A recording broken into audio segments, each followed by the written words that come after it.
அவதூறை தவிர ஒன்றை ஏதாவது இருக்கா? அற்ப விமர்சனம், அவதூறு, குப்பை தவிர வேற ஏதாவது இருக்கா?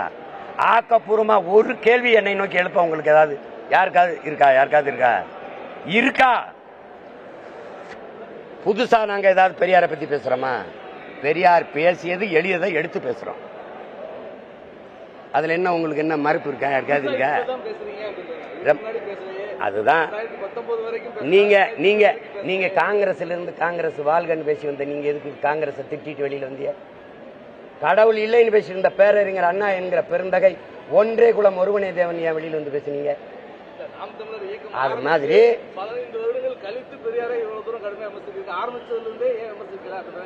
இப்பதான் தலைவலிக்குது, அப்பதானே மாத்திரப்பட முடியும்.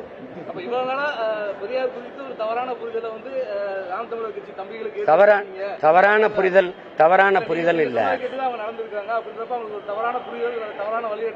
அப்படி ஒண்ணு இல்லையே. அப்பா பேரறிஞர் அண்ணா தவறான வழிகாட்டுதல் செஞ்சாருன்றீங்களா? ஐயா கருணாநிதி ரொம்ப நாளா திமுக வந்தா பெரியாரை ஏத்து பேசினார். சட்டசபையில இந்த கிழவனை ஏன் தேசிய பாதுகாப்புல கைது செய்யலன்னு கேட்டிருக்காரு. ஐயா பக்தோச்சலம் ஆட்சி இல்ல. அதை எப்படி பாக்குறீங்க? பெரியாரை நான் வழிநடந்த பாதைங்கிறதுக்காக அது அமைதியா கடந்து போனேன். நீங்க பெரியார் தான் எல்லா நோய்க்கும் மருந்துன்னு சொல்லும் போது எங்கள் முன்னவர்கள் செய்த ஈகத்தை, அவர்களுடைய போராட்டத்தை எல்லாவற்றையும் மறைச்சு ஒற்றை குழியிடா நிறுவும் போது அதை உடைச்சு நொறுக்க வேண்டிய கடமையும் பொறுப்பும் எங்களுக்கு இருக்கு. பெரியார் தான் எல்லாங்கும் போது இல்லை. பல முறை சொன்னேன், பெரியாரும் போராடினார், ஏற்கிறோம். பெரியார் தான் போராடினார், ஏற்கல, எதிர்க்கிறோம். நீ திரும்ப திரும்ப அதை நிறுவ நினைக்கும் போது அதை நொறுக்க வேண்டிய தேவை இருக்கு. நான் விட்டுட்டு பேசாம போயிருப்பேன்.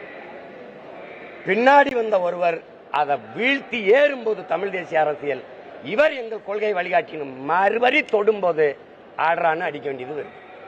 எந்த இடத்துல அவர் கொள்கையை எடுக்கிறீங்கன்னு கேட்க வேண்டிய தேவை வருது. விளங்குதுன்னு நினைக்கிறேன். நீங்க சும்மா விட்டுட்டு போயிருக்கலாம். என்னை ஏத்து போராடுறேன், எனக்கு முற்றுகையிடுறேன்னு, சரி வா, அப்படி வந்துருது. நீ பேசாம போயிருந்தா நான் மட்டும் பேசாம போயிட்டு இருந்திருப்பேன். நான் பலமுறை சொன்னேன், பெரியார் ஒளிகள்ல என் கோட்பாடு, பிரபாகரன் வாழ்க என்பதான் என் கோட்பாடு, திராவிடம் ஒளிகள்ல என் கோட்பாடு, தமிழ் தேசியம் வெல்க வளர்க வெல்கிறதா என் கோட்பாடு.